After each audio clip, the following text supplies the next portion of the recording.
Hello everyone, welcome छ मेरो ब्लगमा। म चाहिँ आज 4-5 दिनको भिडियोहरू लिएर आएको छु। कृपया अन्तिमसम्म हेरेर साथ दिनुहोला, किनभने यो मेरो भिडियो चाहिँ एकदमै मेमोरेबल छ। त्यसैले कीप स्टे। अहिले चाहिँ मेरो ससुरा बुवा अनि म चाहिँ इन्डियाबाट आइसक्यो। त्यसैले सामान झार्दैछौँ। बुवा चाहिँ रिटायर भएर आइसक्यो अनि यता चाहिँ मम्मी र मम्मीको कान्छी छोरी भेट भएको छ। खुसीले गदगद हुँदैछ मिस्टी चाहिँ। अनि यता चाहिँ गल्लीभरि सामान छ, अति धेरै सामान छ, हिँड्ने बाटो पनि छैन। यहाँ चाहिँ हामीले चाहिँ बुवा मुवालाई सानो केक ल्याएर वेलकम गरियो। वेलकम गर्दै अनि प्रान्ची चाहिँ डराएर कुनामा गए। मम्मी चाहिँ हाँस्दै होइसिन्छ। वेलकम कार्यक्रम हुँदैछ। अहिले चाहिँ प्रान्ची चाहिँ केक खाना भनेर अगाडि आज। अब चाहिँ फेरि सामानहरू त सार्नै पर्यो। आजको दिन चाहिँ सामान स्याहार्दा ठिक्क भयो। अब प्रान्ची स्कुल जाने बेला भयो। यो चाहिँ भोलिपल्टको भिडियो हो। बुवा मुवाले ल्याइसक्यो, नाना लाएर जाने अरे।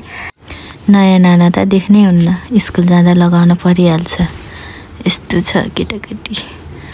अब चाहिँ स्कुलबाट आएपछि साइकल पनि चलाउनै पर्यो। साइकल पनि न्यू वान। प्रान्ची चाहिँ यति बेलासम्म फाइन थियो। भोलिपल्टबाट चाहिँ एक्कासी नानीको मुख चाहिँ बाङ्गो भयो। अनि हामी चाहिँ नर्मलै होला, बच्चा हो कि यसले नक्कल पारेको होला भनेर सोचेको थियौँ। अनि बिस्तारै नै भइसकेपछि त्यसमा सुधार नआएपछि पर्सिपल्ट चाहिँ हामी बुटो ल्यायौँ। अनि हेर्न सक्नुहुन्छ नानी चाहिँ हाँस्दा रुँदा मुख बाङ्गे हुन्थ्यो। अनि यो चाहिँ सुत्दाखेरि लिएको भिडियो हो। नानीको एक भाग नचलेको हुनाले त्यो आँखा चाहिँ बन्द हुन्थेन। हेर्दा त हेर्ने, सुत्दा पनि बन्दै नहुने। अनि चेक गरायौँ। अनि त्यहाँको डक्टरले चाहिँ के भन्नुभयो भने यो चाहिँ बेल्स पाल्से रहेछ। यो चाहिँ यही कारणले हो भनेर चाहिँ ठ्याक्कै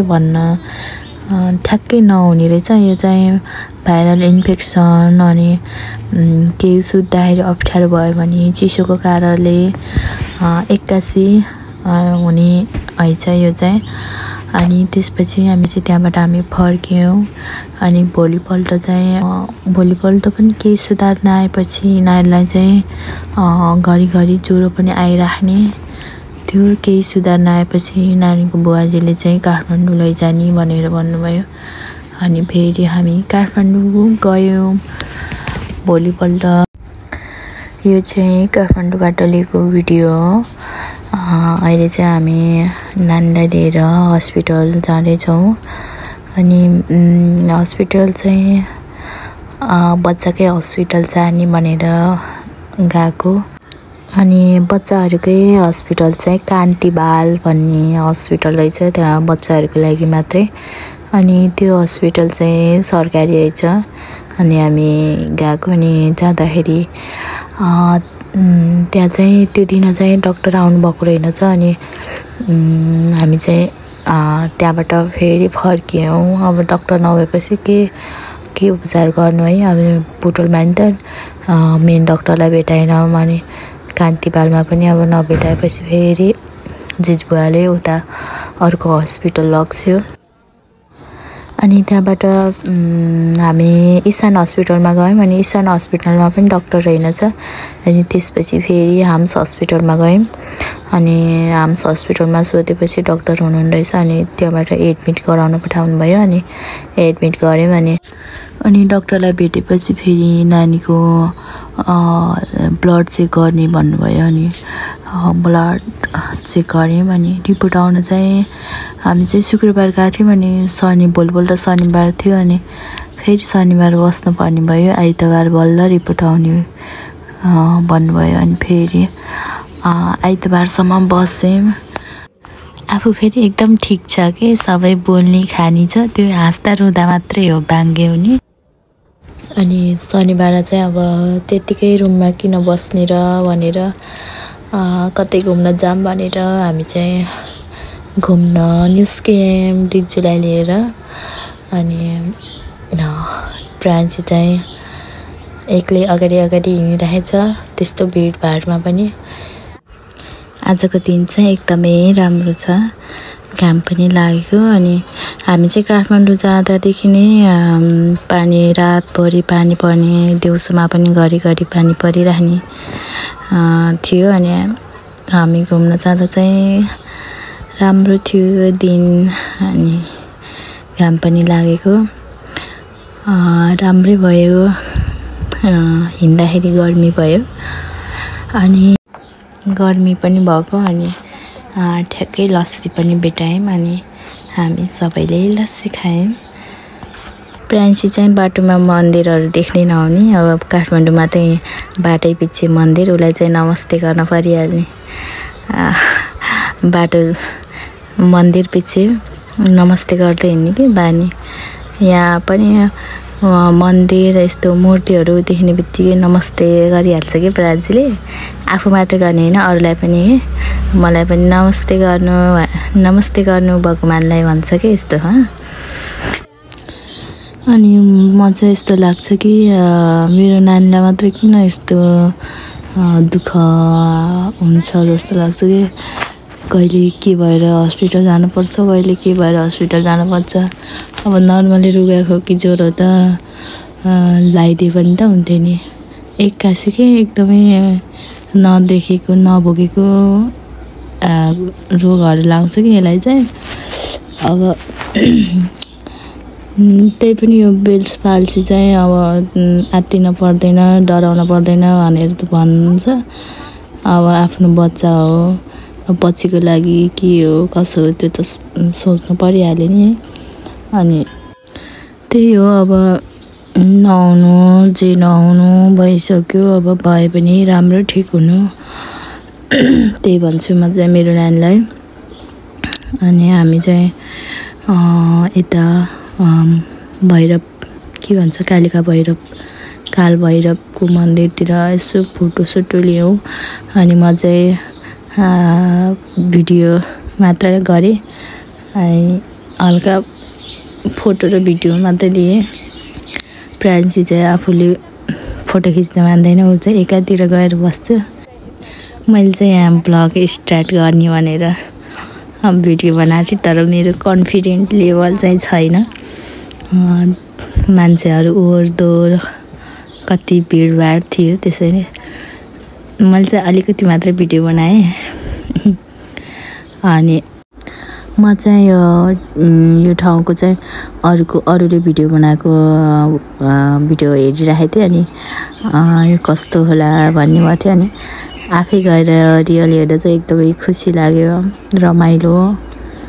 अनि आफै आँखाले हेर्न पाउँदा, देख्न पाउँदा, त्यहाँ जान पाउँदा चाहिँ एकदमै राम्रो लाग्यो। अनि हामीहरू चाहिँ एकछिन त्यहाँ घुम्यौँ, हेऱ्यौँ, बस्यौँ। अनि त्यहाँबाट फर्क्यौँ, अलिअलि सामान पनि लिगौँ। अनि त्यसपछि हामी फर्क्यौँ। अनि फर्केपछि प्रान्सिल चाहिँ लास्टै दुखाउँदै थियो कि, अनि फर्केको। अनि लगेर प्रान्सी चाहिँ के गर्छ नि, यहाँ सबै सामानहरू चलाइदिने, झारिदिने गरेर यसलाई जोगाउनै नसकिने। अनि करायो भने फेरि अगाडि भाग्ने हो, उता भाग्ने। यस्तो छ छोरी, फेरि केही भनेकै नमान्ने के। आफ्नै तालमा हिँडिरहेछ, हेरिरहेछ। यो बच्चाहरूसँग हिँड्न त साह्रै झ्याउ हो कि, बच्चाहरू लिएर हिँड्न चाहिँ साह्रै दुःख हुन्छ। फोटो खिचिदिन्छु भनेको कपाल मिलाएर बसेर, त्यही पनि मान्छेहरू हिँडेर खिच्नै पाएन। अनि त्यसपछि प्रान्सीलाई भोक लागेर हामी नास्ता खान गयौँ।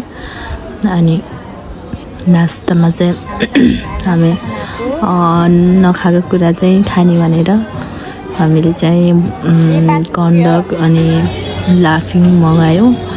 अनि लाफिङ पनि मेरो फर्स्ट टाइम हो खाएको। अनि त्यो पनि मिठो लाग्यो। त्यसपछि हामी कन्डक मगायौँ अनि कन्डक पनि खायौँ। अरूले भिडियोमा खाएको देखेर म पनि त्यस्तै गरेर खाँदैछु।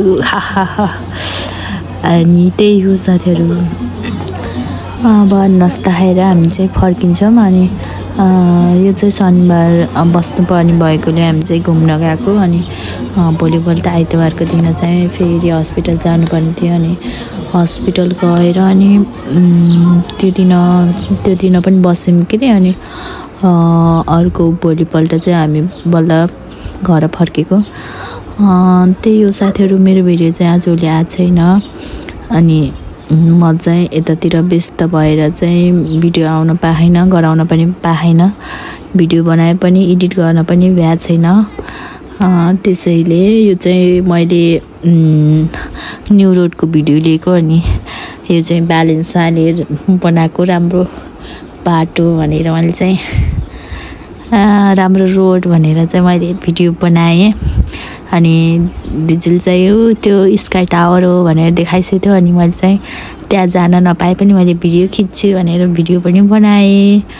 अनि मेरो भिडियो चाहिँ अब यति नै भयो साथीहरू। यहाँसम्म हेरिदिनु भयो त्यसको लागि धेरै धेरै धन्यवाद। अहिलेलाई यति नै, बाई बाई।